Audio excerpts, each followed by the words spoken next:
Mga kabuknoy, meron tayo gagawin dito na NMAX 155. Ayan, so may dumating sa atin na NMAX 155. Yung problema ni boss, yung kanya signal, yung loose thread yung sa may kanya signal, yung thread mga kabuknoy. Ayan, ginawa ng unang ganiko. So ginawa na ng paraan para makatakbo lang at magamit yung kanyang tricycle. Ayan, NMAX. Ayan. So tanggalin ko muna mga kabuknoy yung cover para ma-check natin kung gaano ka-loose na yung yung kanya. So gagawin natin diyan, babalik standard natin na hindi na kailangan ibaba yung signal para balik standard lang. So una pala nangyayari sa mga kabuknoy yung kumalas yung nut, tumayod na yung dry piece niya. Ayan. Tumayod din sa may bandang cover. So ayan. Ganun mangyayari pag loose thread na yung kanyang nut sa may signal niya. Kumakayod na yung sa may drive piece. So kalasin ko muna itong nut na disshitty, saka yung kanyang pulley tanggalin natin para ma-repair natin na maayos yung kanyang thread.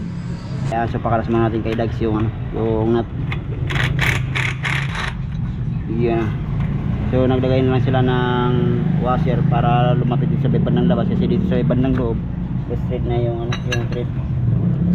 Kapiraso na lang pala ito boss, no? Oo, di lang yung kumakapit. Kaya hindi na tuloy dahil nasira yung saka hindi maganda yung pagka-trick. Bali pala ito, undersize na pala. Oo, undersize. Kasi hindi niya kaya hindi na bilang standard. Oo. Kasi maliit ng dulo. Hindi kumapit. Kumakapit pala, dulo-dulo na lang. So tanggalin ko muna yung pulley mga kabuknoy para makita natin. So goods pa naman mga kabuknoy sa may kanyang sa may kanyang sigunyal, yung may spline. So goods pa naman. Yung problema na talaga nimbos dito yung thread. Ayan, straight. So ang ginawa pala ng unang gumawa nito mga kabuknoy, ginawa na para undersize lang. Ginawa na ang 3.8. So ang gagawin natin dito, babalik standard din natin na hindi na kailangan baklasin pa yung sigunyal para mabalik standard. So ang gagawin natin dito, gamit lang tayo ng ating hand tie top. Saka build-upan lang natin yan. Yan guys, gamit ang ating welding na gagamitin natin sa pang sleeve sa build up sa kanyang sigunyal. Yung gagamitin natin na nut na MTR, yung pang click, yung stainless na ito mga kabuknoy. Saka ito nga gagamitin natin na pan thread, yung 12 1.25. So build upan ko mga kabuknoy. A few moments later. So yan guys, na build upan na natin. Ayan. So gamit ang ating welding, so nagawa na natin yung build up. So gagawin natin, yung try na lang natin. Kailangan makuha natin yung sukat ng 12 1.25, yung 12mm, bago natin lagyan ng thread na 12 1.25 mga kabuknoy.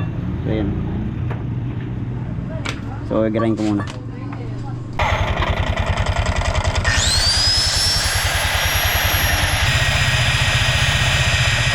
Guys, na-grind na natin. Ayan. So nabalik na natin sa 12mm. So lagyan natin ng thread na 12 1.25.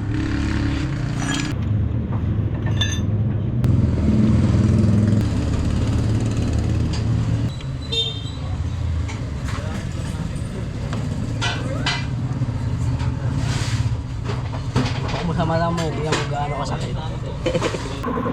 Yan guys, sa thread niya. Ayan. So lalagyan natin ng thread. Lalagyan natin yung pang click na nut ang gagamitin natin, yung MTR.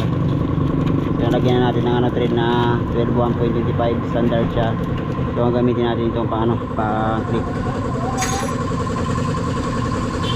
Yun, no? So may gagawin lang ako dyan mga kabuknoy para mas matibay yung thread natin. So mga kabuknoy, ayan na, nagawa na natin, i-regroup na rin natin yung bill ni boss. Ayan, o. Ayan, so ito na yung natin ginawa, nabalik standard. So goods na. Pandali mo nga, Mar.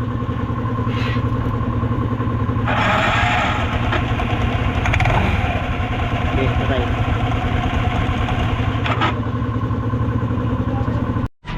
Ayan na mula ko. So mga kabuknoy, goods na. Yun. Balik ka saan pala, sir? Taga-Montalban. Yun, taga-Montalban. Dinayo pa tayo ni sir para ipa-repair lang yung kanyang sigunyal na straight. Dahil sa Facebook niya at yung YouTube niya, doon na-discover na dito pala pinapagawa ng Yan, sa nitagdan, yung sila ng motor ko. Sigunyal. Sigunyal. Lost it kasi. Buti, na-check ko sa YouTube. Kaya pumunta ako dito. Balik standard yung boss. Hindi na kailangan baklasin yun, no? Hindi na kailangan baklasin yung makina para may balik na sa stock, no? Salamat. Thank you, boss.